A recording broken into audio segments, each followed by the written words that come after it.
저번 시간에 뭐 했었니? 물질에 대한 얘기를 했죠. 자, 물질 영어 단어 뭐라고? substance.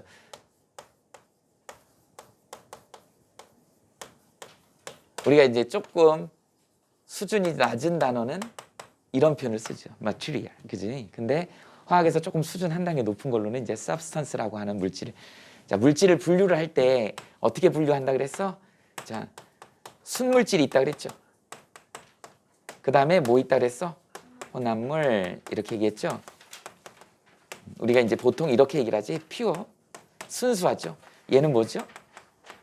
mixture 이렇게 얘기를 한다.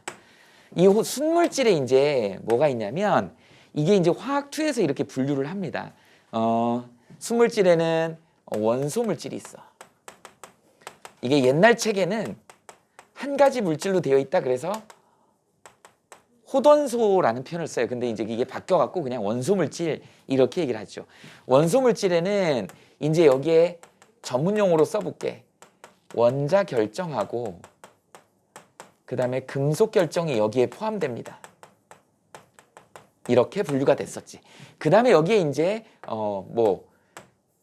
공유결합, 공유 원자 결정이라고 할까? 원자 결정은 위에 있구나. 공유 결정이라고. 애매하다 여기가. 공유 결정이라고 얘기를 해볼까? 왜 그러냐면 이게 고체로 나타냈을 때 결정이거든. 근데 이제 이쪽에 있는 애는 결정보다는 기체 분자가 많아요. 그래서 비활성 기체, 헬륨, 네온, 아르곤, 그 다음에 여기에 이제 질소, 산소, 염소, 그 다음에 여기에 이제 O3, 오존까지 이렇게 있다 그랬지. 이런 애들은 사실은 기체로만 존재하기 때문에 결정이란 표현을 쓰지 말자. 여기에는 그냥 이렇게 하자. 1원자 분자, 기체죠. 그 다음에 얘네는 2원자 분자죠. 얘는 3원자 분자에 해당되는 거죠. 다 필기돼 있을 거야. 자, 그 다음에 이제 원자 결정은 탄소로 되어 있는 동소체들, 다이아몬드, 흑연 이런 애들 얘기했었다고. 근데 이제 금속 결정은 잘 알겠죠? 뭐 있어요? 은이나 금이나 이런 애들이 있었잖아. 요렇게 된다. 그 다음에 저기 이제 화합물. 우리가 화학에서 주로 다루는 게 사실은 얘거든. 화합물. 우린 영어로 뭐라 그러냐면 compound 이렇게 얘기를 하죠. 그래서 요거 저번 시간에 써줬었지. 화합물이 뭐였었니? 이 원소 물질을 두 가지 이상의 원소 물질이 화학적인 반응에 의해서, 즉 화학결합. 화학결합을 하려면 어떻게 된다 그랬죠? 최각전자의 장난이라 그랬죠. 최각전자가 얼마나 온도? 지지고 끓이는 온도가 얼마? 1000도 정도. 1000도 정도 주면 제일 바깥에 있는 전자들이 막 흥분해요. 그래서 지네들이 만나기를 이제 원하는 거지. 자기 이상형이나 자기하고 수준이 맞는 애들끼리 딱 만나요. 그래서 딱 결합을 하는 거야. 그게 바로 화학결합이다. 그래서 최각전자끼리 결합하는 거. 그걸 화학결합이라고 그러고 그렇게 해서 새롭게 만들어진 물질을 화합물이다라고 하는 거야. 두 가지 이상의 원소 물질이 화학적으로 반응해가지고 새로운 물질이 만들어지는 거. 이걸 우리는 화합물이라고 하고 그 화합물에는 두 가지 종류가 있다. 이제 앞으로 두고두고 배울 내용이야. 이온 결합 물질하고 공유 결합 물질이 있더라. 그래서 이제 굳이 결정으로 얘기한다 그러면 얘가 이온 결정이 되는 거예요. 그 다음에 얘는 공유 결정이 되는 거야. 이렇게 되는 겁니다. 그래서 얘도 공유 결합이거든. 근데 이제 얘를 갖다가 얘는 자연 상태에 주로 기체로 존재하기 때문에 얘는 다 기체로 존재하지. 그러다 보니까 선생님이 결정 얘기를 안 한 거죠. 근데 여기에 있는 공유 결합의 대표적인 애가 CO2 같은 애들은 이산화탄소는 기체긴 하지만 얘 억지로도 이렇게 얼릴 수도 있잖아. 니네 CO2를 써가지고 이렇게 G라고 쓰면 이건 이산화탄소지만 이건 뭐라고 읽지? 베스클라빈 31. 드라이 아이스죠. 드라이 아이스. 어디까지 가세요? 30분 걸려요? 그러면 드라이 아이스 더 많이 넣어주고 막 이렇게 하잖아. 이건 뭐냐면 나중에 이제 열화학 반응식에서 주변에 있는 열을 갖다가 뺏어가지고 얘 억지로 얼려놓은 거잖아. 그러니까 주변에 있는 열을 빨리 뺏어갖고 얘 이산화탄소로 승화해버린다고. 그러니까 그 아이스크림 케이크나 그런데 옆에 있는 열을 갖다가 가져갖고 날아가기 때문에 거기를 항상 차갑게 유지해 주는 거야. 그래서 아이스크림이 안 녹는 거예요. 그걸 넣지 않으면 아이스크림이 열을 흡수해갖고 녹아버리기 때문에 그 흡수할 수 있는 열을 드라이 아이스가 뺏어갖고 승화하는 거야. 그러니까 아이스크림 녹을 기회를 안 주는 거지. 이런 게 바로 공유결정의 대표적인.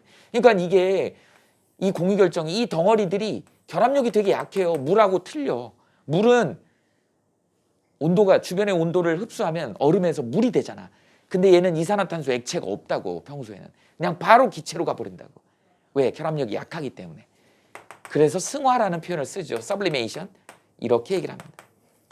나중에 이제 두고두고 할 거야. 그래서 우리가 이온결합 그러면 이런 거 추가해 놓으세요. 써줬는지 모르겠지만 금속, 비금속 결합이더라. 그 다음에 여기는 비금속, 비금속 결합이더라. 이렇게 되어 있었죠. 됐어? 자, 그 다음에 이제 혼합물은 저번 시간에 이런 거 있었죠. 균일 혼합물이 있었고 불균일 혼합물이 있더라. 이거는 이제 뭐 이렇게 표현해요. homogeneous. 여기 이제 앞에 non-homogeneous 이렇게 얘기하지. 호모지니어스 하다라고 하는 건 굉장히 균질하다, 균일하다. 우리 우유 회사에서 거짓말하죠. 우유는 굉장히 균질하다, 균일하다 이런 표현, homogenized 이런 표현을 쓰는데 우유는 불균일 혼합물입니다. 우리는 워낙 이걸 물을 섞어갖고 우유를 막 이렇게 저어놓은 거야. 그래서 균일하게 섞여 있는 것 같은데 살짝 우유가 상할라 그러면 분리된다. 마치 두부처럼 치즈 그것처럼 분리되잖아. 그 불균일이야. 그럼 흙탕물이 이렇게 분리되는 거랑 뭐 미숫가루물 같은 거 분리되는 거랑 똑같은 거예요. 쌕쌕 분리되는 거 똑같은 거야. 그래서 불균일 혼합물입니다. 균일 혼합물은 우리가 알고 있는 용액, 참용액이라고 하는 뭐 황산구리 수용액, 염화나트륨 수용액, 설탕 수용액 아주 골고루 잘 녹아 있잖아요. 지금 여기 있는 포카리스웨트, 자 여기 봐봐. 이것도 참용액이야. 좀 뿌옇긴 한데 참용액이에요. 이게 가만 놔두면 뭐 가라앉거나 그러지 않잖아. 이런 것들을 우리는 균일 혼합물이다 이렇게 얘기를 합니다. 여기 안에 잔뜩 뭐가 이것저것 들어있다고 물을 날려버리면 그게 남아 있습니다. 참고로 선생님이 이제 저 회사가 선생님을 싫어할지도 모르겠지만 너네 포카리스웨트 뭐 이런 거 있잖아. 내 몸에 가까운 물 뭐 이러잖아요. 그치? 또 뭐 있지? 게토라이 뭐 이런 거 있잖아요. 그치? 그런 거 운동선수들이 많이 먹습니다. 사실은 그래서 선생님은 좀 저거를 어제 과음했니? 아 그래? 이거 특히 난 여학생들은 안 먹었으면 좋겠어요. 이제 어떤 이유냐면 저희 동아 오츠카거든. 선생님 대학 다닐 때 동아 오츠카를 견학을 갔어. 선생님은 화학 전공했잖아. 화학은 니네 화학하고 화공의 차이가 뭔지 아니?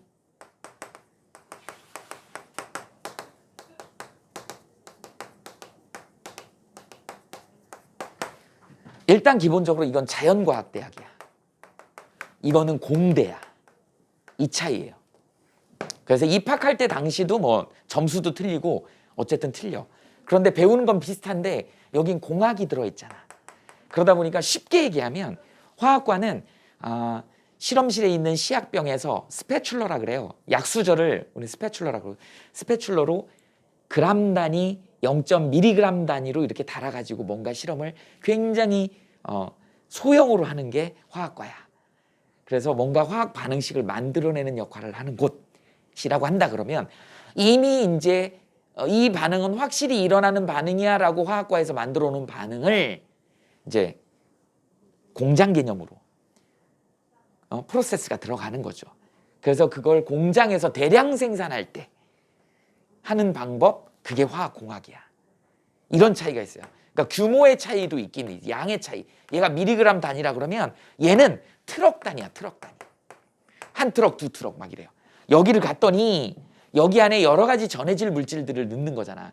그러니까 큰 막 이렇게 포대로 막 이렇게 막 집어넣는 거 막 삽으로 퍼서 넣어요. 그래갖고 휘휘 저어가지고 녹여가지고 그걸 그릇에 담는 거야. 그러니까 포장을 하는 상황인 거죠. 그러면 봐봐. 거기 안에 자, 뭐 나트륨 몇 ppm, 칼륨 몇 ppm 이게 들어있다고. 저거를 실제로 저만큼 들어있는지를 저걸 가져다가 AAS라고 하는 기계가 있어요. 원자 흡수 분광 광도계라는 게 있어. Atomic Absorption 그런 기계가 있다고. 그걸 갖다 놓고 이제 실험을 했어요. 그랬더니 저기에 심지어는 500배에서 1000배의 전해질이 들어있어. 표기된 것보다.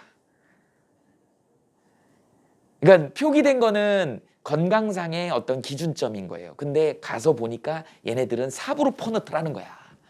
그리고 실제로 이걸 갖다가 아주 정밀한 기계에 넣어가지고 저기에 들어있는 원소를 분석해 봤더니 많은 거는 막 몇천 배가 들어있어. 물론 이게 ppm 단위, ppb 단위 뭐 이걸 기준으로 했을 때 엄청나게. 그러니까 우리가 저걸 먹으면 갈증 해소 뭐 이런 게 느껴지는. 우리 몸에서는 자연스럽게 NAK 펌프라는 게 있거든요. 항상 NA가 안으로 들어오면 K는 밖으로 나가고 K가 안으로 들어오면 NA가 밖으로 나가고 이게 서로 이런 관계에 있는 거야. 니네 미드 같은 거 보면 그런 거 나오잖아요. 이런 장면이 나와요. 이 K가 너무 과량으로 들어가면 심장 발작을 일으켜. 그래갖고 병원에 입원해 있는 환자한테 막 오늘 내일 하는데 그 사람 죽이려고 가가지고 포타슘을 주잖아. 그럼 심장 발작으로 죽어버려요. 그러니까 이런 거거든. 이게 조절이 잘 돼야 돼. 근데 그걸 조절하는 애가 사실은 이거예요. 이거는 그러니까 뭐냐면 우리 몸에서 그 수분 조절을 하기 위해서 얘를 먹게 되면 얘가 억지로 흡수가 되는 거야. 농도차를 심하게 줘가지고. 원래는 우리가 물을 먹어야지 정상인데 이제 특히 운동선수들은 우리 성우는 운동하니? 축구 같은 거 심하게 하고 땀 많이 흘린 상태에서 물을 마시면 갈증이 해소가 안 돼요. 그 배만 아파. 그때 이런 걸 먹으면 흡수가 잘 돼. 그래서 운동선수들이 주로 이걸 먹습니다. 그 운동선수들 맹물 안 먹어요. 전부 다 이런 이온 음료를 먹는다고. 왜? 그 순간에 경기를 하기 위해서 갈증이 해소가 돼야 되기 때문에. 흡수가 돼. 그러니까 이건 언제 먹는 거냐면 너무 이게 주제가 돼버렸네. 언제 먹는 거냐면 장염 걸렸을 때. 그리고 탈수증이 심할 때. 그럴 때 먹어주는 거야. 아니면 과음했을 때 이제 그럴 때 먹는 거야. 왜 선생님이 이거에 대해서 여학생들한테 반대를 하는 거냐면 여학생들의 핵심이 뭐예요? 자, 우리가 이제 남자들하고 여자들의 가장 차이가 뭔지 아니? 여성 호르몬이야.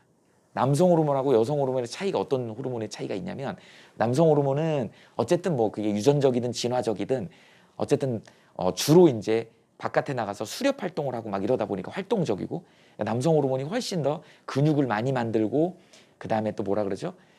어쨌든 그러다 보니까 좀 젊음이 오래 유지가 돼. 남자들은 그래서 30대까지 키가 큰다는 얘기가 있어요. 그건 맞는 얘기야. 근데 안타깝게 여자들은 20세가 끝이야. 안타까운 현실이에요.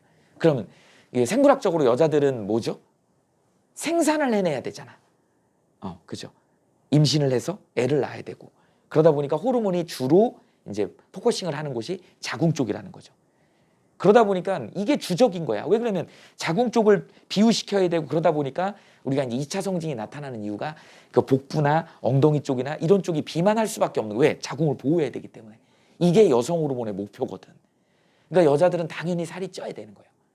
그냥 생물학적으로. 근데 이제 우리 그걸 역으로 거슬리는 거지. 왜 거슬리는 거야? 예뻐야 되니까. 그런 상황인 거죠. 그 다음에 또 여성 호르몬의 문제점은 뭐냐면 남자들은 피부가 그 남성 호르몬 때문에 문제가 없어. 근데 여자들 같은 경우는 이제 노화가 빨리 와요. 그래서 20세부터 노화가 나요. 노화의 주범이 뭐냐면 수분이야. 수분이야. 피부에서 수분을 유지해. 얼굴 많이 이쁜 거 소용없어. 너네 40대만 넘어가면 그때부터는 피부가 미를 결정해. 진짜야. 여자들은 피부가 미를 결정합니다. 근데 그 피부의 핵심이 뭐다? 수분, 보습이라 그러죠. 얼마나 피부가 수분을 함유하고 있느냐야. 근데 어렸을 때 이거 많이 먹잖아? 몸에서 밸런스가 깨져버리는 거예요. 얘 이거 갈증 나면 맨날 먹더라 이거야. 그러니까 몸에서 그 작업을 해버리는 거죠. 그러다 나중에 이제 이걸 안 먹거나 그러면 이제 그러면 몸에서 이제 수분이 빠지는 거지. 되도록이면은 운동선수 아닌 이상은 앞으로 이제 이게 선생님 때문에 매출이 떨어지겠는데 이온 음료 좀 피하세요. 특히 여학생들은. 피부 미용에 별로 좋지 않습니다. 이제 이런 거 필요한 거는 아까 과음했을 때, 그 다음에 설사 심하게 했을 때, 탈수 증상 있을 때, 그럴 때 먹는 거고 그 외에는 그냥 살아있는 물을. 요새는 정수기도 선생님 정수기 회사 출신 연구원 출신이거든. 정수기도 필터가 너무 좋아져가지고 다 걸러버려요. 문제는 뭐냐면 거기에 있는 미네랄 성분들을 걸르면 안 되거든. 그래서 가장 좋은 게 아리수가 좋긴 좋아. 그게 좀 못 믿어오면 거기에 보리차를 넣어가지고 끓여 먹으면 되는데 또 이놈의 보리차가 또 중국산이네. 이게 또 문제예요. 이게 지금 세상에 먹을 게 없어. 그러니까 사실은 정수기 물은 건강한 물은 아니야. 왜 그러냐면 거기 안에 들어있는 웬만한 이온들을 다 걸러버리기 때문에 우리가 이온은 어느 정도 섭취를 해야 되거든요. 이제 그런 부분들이다. 그래서 개인적으로 물맛은 별로 좋지 않지만 가장 좋은 거는 수돗물이 제일 좋다. 근데 이제 맛이 좀 안 좋죠. 그래서 그거를 갖다가 국산 보리차로 보리를 이렇게 볶은 걸로 끓이면 보리차가 중금속을 없애주는 그런 효과도 있대. 그래서 물을 잘 마시면 건강하다 이렇게 주장하는 과학자들도 되게 많습니다. 그 일리가 있는 거야. 그래서 앞으로는 음료수, 그 다음에 탄산음료, 그 다음에 이온음료 이런 거 절대 안 돼. 먹지 마세요. 건강에 안 좋습니다. 하여튼 그런 내용이야. 자, 넘어가 봅시다. 그래서 선생님이 예전에 나는 직접 경험을 했어. 동아오치과 가봤더니 진짜로 거기는 막 삽으로 트럭으로 와갖고 이만한 포대를 막 밀가루 포대 같은 거 이렇게 쫙 뜯어갖고 막 넣는 거야. 그럼 막 물하고 휘 저어갖고 그냥 타갖고 병에 담은 거야 이거. 그래놓고 거기다가 저 라벨지만 붙인 거지. 그래서 저거 수거에다가 우리는 대학에 그 기계가 있으니까 측정을 해봤더니 1000배, 5000배 막 이렇게 나온다니까. 그러니까 당연히 이게 효과가 있을 수밖에 없지. 근데 우리 몸의 밸런스는 깨지게 되는 거예요. 선생님이 두고두고 잘 얘기를 많이 하는 편인데 그렇다. 그래서 균일혼합물이 그런 것들이다. 여기에는 굉장히 많은 혼합물들이 들어있다. 저 분리하는 방법은 어떻게 돼요? 이런 것들은 물을 날려버리면 그대로 전해질 물질이 고체로 떨어지지. 그런 것들을 우리는 뭐라 그러냐면 나중에 염이라고 얘기를 한다. 그런 내용들입니다. 저번 시간에 했던 내용이 이거였어. 그러면 오늘은 이제 뭐냐면 이 물질 중에 자연 상태에 존재하는 것 중에 이제 우리가 요새는 좀 문제가 되고 있는 게 이제 온실효과 때문에 좀 문제가 되죠. 화석연료. 그 화석연료의 대표적인 게 석탄하고 석유가 있는데 우리나라도 이제 지금 석탄은 거의 안 쓰는 편이죠. 선생님이 지금 못 해본 것 중에 하나가 연탄 봉사. 이걸 못 해봤어. 그래서 좀 시간이 나면 좀 해보고 싶은데 선생님 딸을 데리고 한번 해볼까 그런 계획을 지금 갖고 있어요. 아직도 지금 저쪽에 서울에도 그런 동네가 많잖아요. 그래서 지금 이렇게 뭐라 그러죠?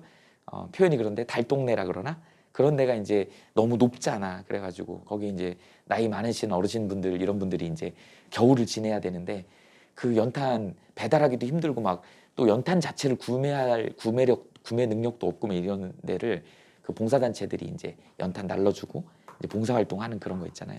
선생님 해보고 싶은 게 이제 그건데 그 연탄이 지금 연탄 공장도 많이 없어졌대요. 우리나라는 석탄을 거의 떼지 않습니다.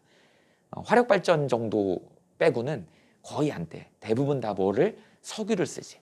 최근에 이제 우리나라가 탄소 중립국 선언한 이후로부터는 이제 갑자기 전기 자동차나 그 다음에 이런 것들을 많이 생산하고 되도록이면 화석연료를 안 떼려고 지금 노력을 많이 하고 있는 거죠. 근데 어쨌든 우리는 화학이 출발점이 거기서부터 출발을 했기 때문에 화학은 석유를 빼놓고는 어떻게 설명이 안 되는 거야. 그래서 석유화학을 기반으로 해서 만들어진 게 화학이기 때문에 앞으로도 정밀화학은 계속 거기 물질들이 석유에서 추출해내는 물질들이에요. 그래서 그 석유에서 추출한 물질의 대표적인 애가 탄화수소라고 하는 거다. 그 탄화수소가 우리 화학원의 1단원에 쭉 나와 있어요. 그리고 그 탄화수소 유도체가 쭉 나와 있어요. 그런데 이걸 분류를 좀 해줘야 되는데 거기가 그냥 나와 있다고 니네가 그걸 다 일일이 다 외울 수도 없을 뿐더러 그래서 선생님이 조금 체계적으로 분류를 해줄 거야. 그 분류표를 한번 적어보자고. 이거는 지워도 되죠? 저번 시간 했으니까. 이게 틀이 머릿속에 들어있어야 된다. 물질. 중학교 때 이렇게 분류를 했었니? 이런 분류를? 한 번 했었어? 자.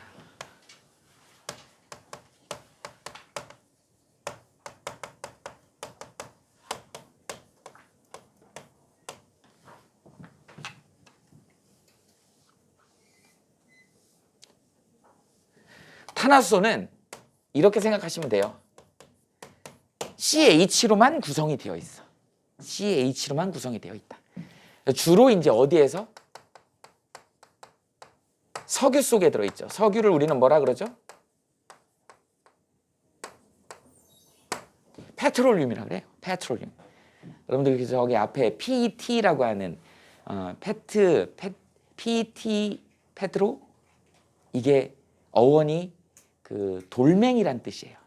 반석이라 그러지. 이렇게 어떤 건물 같은 거 지을 때 기반이 되는 돌멩이. 그래서 저게 어디서 나온 거니? 난 선생님은 기독교는 아닌데 베드로. 베드로가 저기서 온 거야. 피터, 베드로. 뭐 이게 이제 저게 어원이 저렇게 되는 걸로 선생님 알고 있는데, 그래서 우리 돌멩이에서 나온 기름이다. 그래서 페트롤륨, 석유다. 우리말로 번역을 그렇게 합니다. 한자로. 그래서 석유는 석유 속에 들어있는 탄화수를 분류를 하는 거예요. 그래서 분류를 한번 해봅시다. 분류를 어떻게 하냐면 이제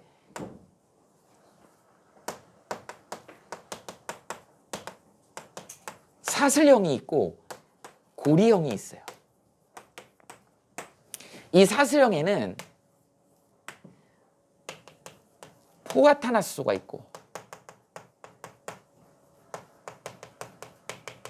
그 다음에 불포화탄화수소가 있어. 어렵죠?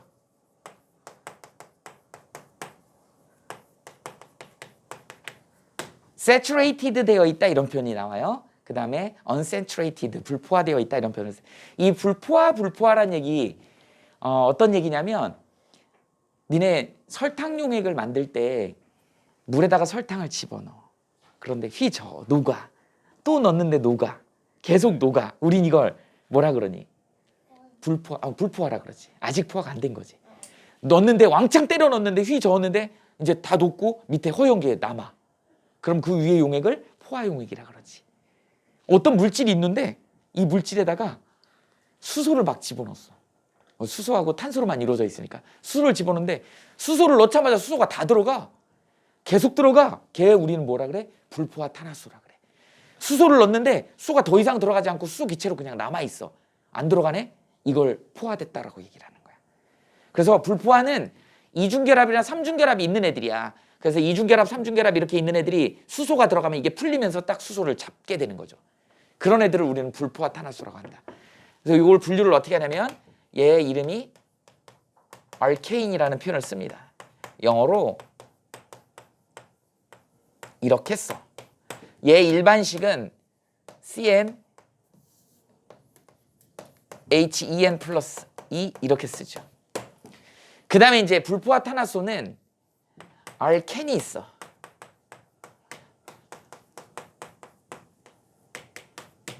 그 다음에 알카인이 있어.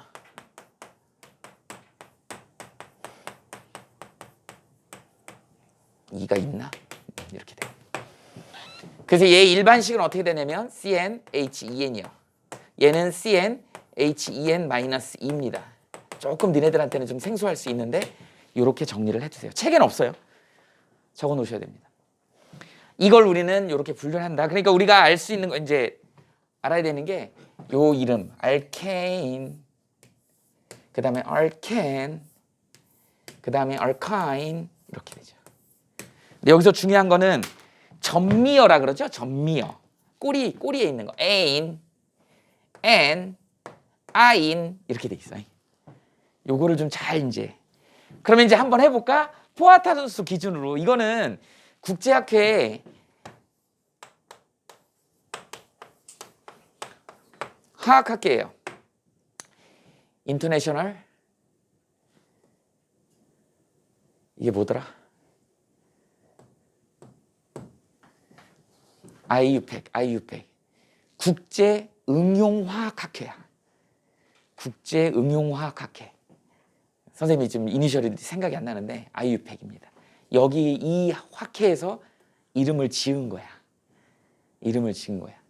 자, 그럼 볼까요? 알케인은 자 여기다가 너네 N에다가 1부터 한번 집어넣어 볼까? 1부터 집어넣어 보자. 누가 만들어지니?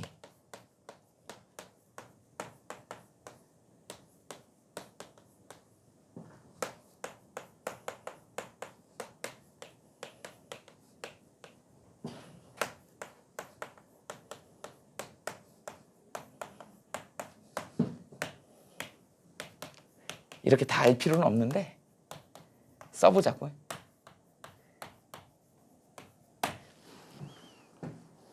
혹시 자사고 가는 학생들은 나올 수 있습니다. 그래서 얘 이름을 한번 지어볼게. 이름은 외워야 돼. 나중에 하나가 들어있으면 메테인이라 그래. 2개 에테인이라 그래. 프로페인, 우리 부탄가스라고 하는 게 이제 이름이 영어식으로 바뀌었어요. 뷰테인이라 그래.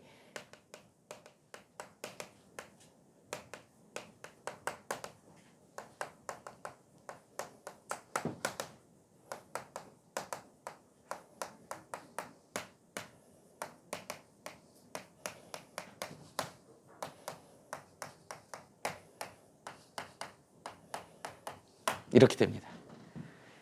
메테인, 에테인, 프로페인, 뷰테인, 펜테인, 헥세인, 헵테인, 옥테인, 노네인, 데케인 이렇게 외우면 돼요. 메테인, 자 공통적으로 뭐가 붙어 있어? 다 A인이 붙었지. 그래서 우리 통칭해서 알케인이라고 하는 거야. CnHen 플러스 E.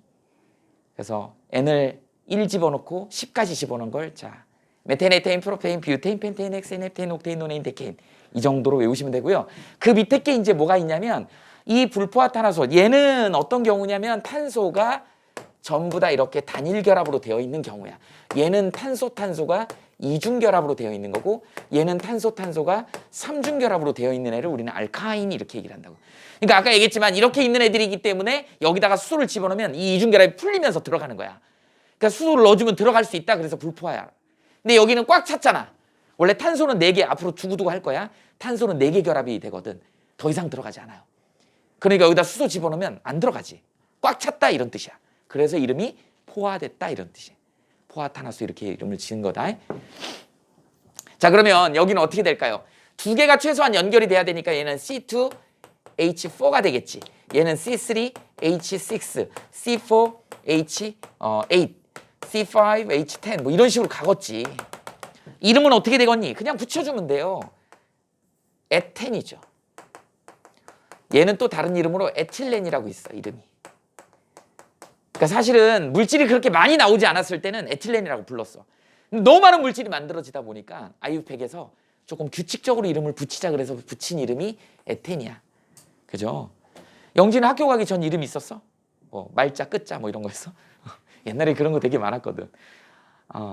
아들을 못 낳는 집안에서 아이 낳는데 옛날에는 산화 제한 뭐 그런 것도 잘 안 했잖아요. 피임 같은 것도 잘 안 하고. 그러니까 애들이 많이 생기는데 계속 딸만 낳는 거야. 남아선호 사상이 심했거든 옛날에는. 아들을 무조건 낳아야 된다. 그리고 막 딸이 7명이야. 근데 어떻게든 아들을 낳아야 돼. 그래갖고 7번째 딸 이름이 이제 말자죠. 너로 이제 딸은 끝이다. 다음은 아들을 낳을 거야라는 간절한 소망을 갖고 딸 이름을 말자로 지은 거야. 끝자라는 뜻이잖아요. 말. 그래서 말자, 숙자. 뭐 옛날엔 자자를 많이 붙였죠. 일제의 잔재라 그러던데.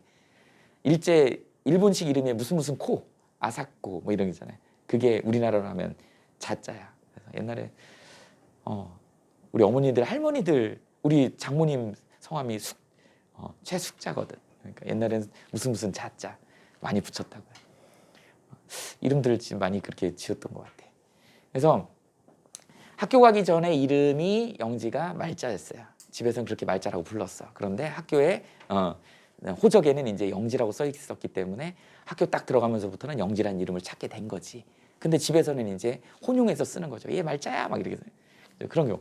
옛날에 이제 뭐 아들이 귀하다 보니까 아들을 낳으면 시기 질투하는 사람들이 많아서 옛날에 이제 뭐 무슨 역병들도 많이 돌고 그러다 보니까 이제 생존율이 많이 떨어졌어요. 지금은 의학이 많이 발달해서 괜찮은데 그러다 보니까 귀한 아들을 얻었는데 그거 잃을까봐 이름을 되게 허름하게 짓는 거야. 그래서 개똥이, 소똥이, 말똥이 막 이렇게 지어요. 호적에는 성우라고 이름을 올려놓고 개똥이, 소똥이, 말똥이 막 이렇게 지어요. 말똥이 아니었어 혹시? 그래서 집에서 7살, 8살 때까지는 말똥이라고 불렀어. 그런데 이제 호적에 개똥이라고 하게.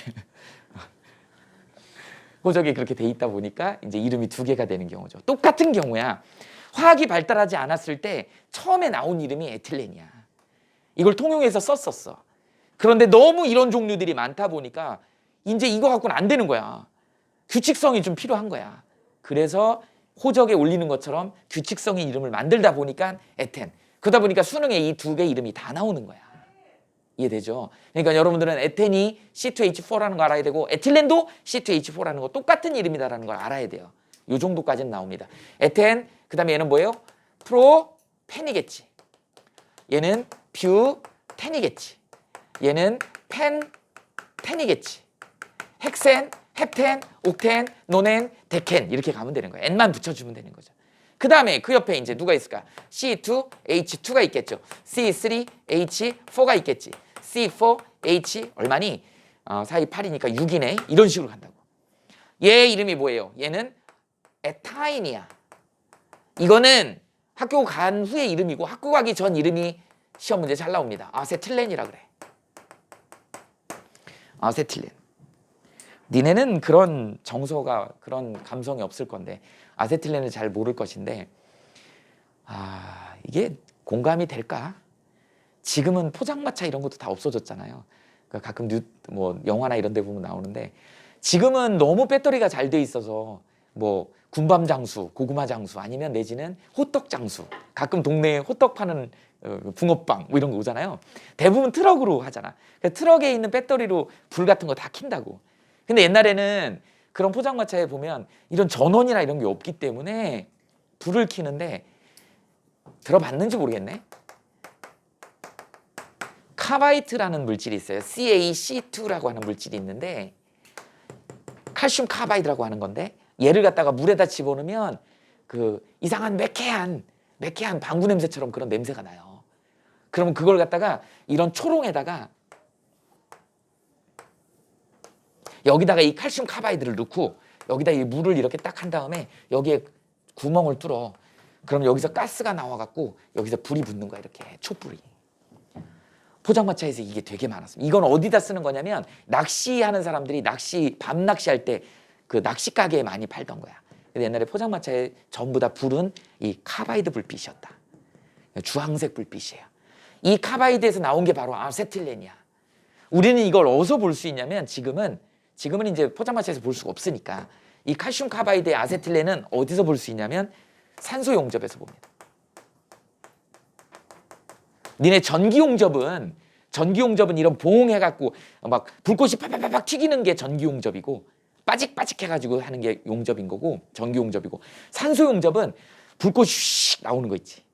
불꽃이 휙 나올 때 산소를 충분히 넣어주면 파란색 불꽃이 나와갖고 그걸로 막 금속 절단하고 하는 건데 그거 하기 위해서 산소를 딱 끄잖아. 그러면 주황색 불빛이 나와. 그 주황색 불빛이 바로 아세틸렌이야. 그래서 산소 용접 가스로 많이 씁니다. 참고로 알아두세요.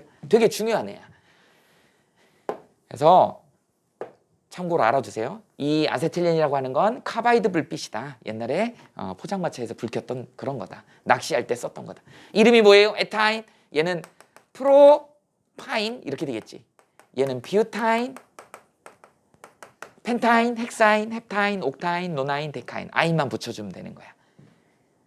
여기까지는 알 필요 없고. 그러니까 니네가 알아야 될 거는 한 요쯤 알면 되고 요 정도가 수능에 나온다. 요 정도 알아두시면 됩니다. 실제로 얘 구조는 어떻게 생겼냐면 이제 이런 구조도 바로바로 튀어나올 수 있어요. 정사면체 구조예요. H 이렇게 있지. 그럼 그 옆에 있는 에타인은 어떻게 될까요? 이렇게 되고 이렇게 되겠지. H가 3개씩 이렇게 붙는 거라고. 선생님은 저렇게 입체 구조로 지금 그린 거지만 실제 니네들한테는 이제 뭐 예를 들어서 C2H6다 그러면 시험 문제에는 이런 식으로 나온다는 것이지. H가 6개잖아. 일단 최소한 니네가 이렇게 표시할 수는 있어야 되는 것이야. 근데 얘의 실제 모습은 이런 모습이야. 여기에 정사면체가 이렇게 2개가 있는 것이에요. 정사면체가 이런 식으로 2개가 있는 것이지. 2개가 이렇게 결합되어 있는 그런 형태다. 입체 구조라는 거야. 이게 몇 도야? 109.5도죠. 근데 우리가 보통 통상 이렇게 평면도에다 그림을 그린다. 이런 식으로. 얘네들이 탄소가 늘어나면 쫙 연결이 되는 거예요. 그럼 쟤는 어떻게 될까? 많이 나오네. 이렇게 된다는 것이지. 얘가 에틸렌이야. 얘 유명한 반응이 있습니다. 여기다가 수소기체를 집어넣으면 얘가 어떤 식으로 반응하냐면 이게 하나가 풀려. 그래서 누가 돼요? 얘가 되는 거야. 에테인이 되는 거야. 무슨 말인지 알겠니? 이렇게. 여기 이중결합 하나가 풀려가지고 얘네 2개를 하나씩 딱딱 넣는 거지. 이러다 보니까 이렇게 된 애를 우리는 뭐라 그런다? 불포화라고.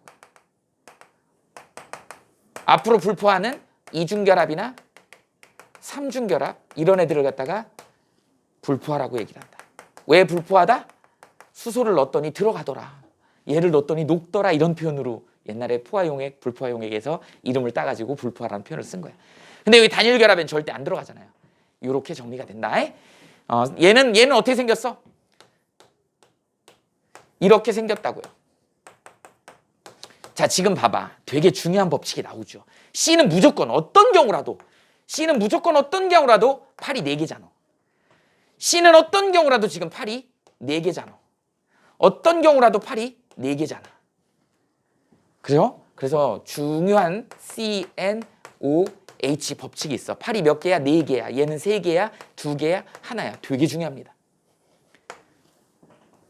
탄소는 무조건. 야, 수소 봐봐. 다 하나지?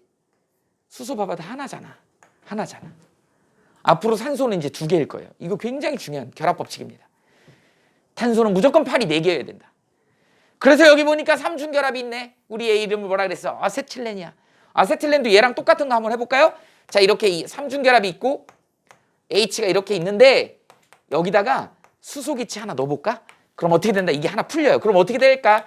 이중결합이 이렇게 되면서 풀려가지고 H가 하나씩 이렇게 들어가는 거죠. 그래서 뭐가 되는 거야? 에틸렌이 되더라. 얘 한 번 더 들어간다? 그러니까 2분자가 들어갈 수 있는 거야. 들어가면 어떻게 되니? 이제 완전히 풀려버리지. 이렇게 해서 풀리더라. 그래서 이렇게 이중결합, 삼중결합을 갖고 있는 애들은 수소가 더 들어갈 수 있더라. 들어갈 수 있는 게 바로 뭐예요? 불포화다. 이렇게 완전히 들어가 버린 건 더 이상 안 들어가. 이런 애들을 우리는 포화다. 그래서 저렇게 분류를 한 거예요. 선생님이 지금 책에 없는 내용을 조금 심화 과정으로 설명을 하고 있는데 이렇게 분류가 된 게 니네 책에 들어있는 거야. 일부만 나와 있는 거야. 선생님이 동그라미 친 것들이 그런 종류들이다. 근데 이렇게 분류할 수 있어야 된다. 이제 사슬이 끝났어. 다 사슬로 돼 있지. 이제 고리형이 있습니다. 고리형도 너네 고리형은 이건 조금 더 오버야. 조금 더 깊이 들어가는 건데 그래도 알아는 놔야죠. 분류를. 사슬형하고 고리형이 있는데 고리형도 이제 뭐야? 포화하고 불포화를 나눌 수 있더라.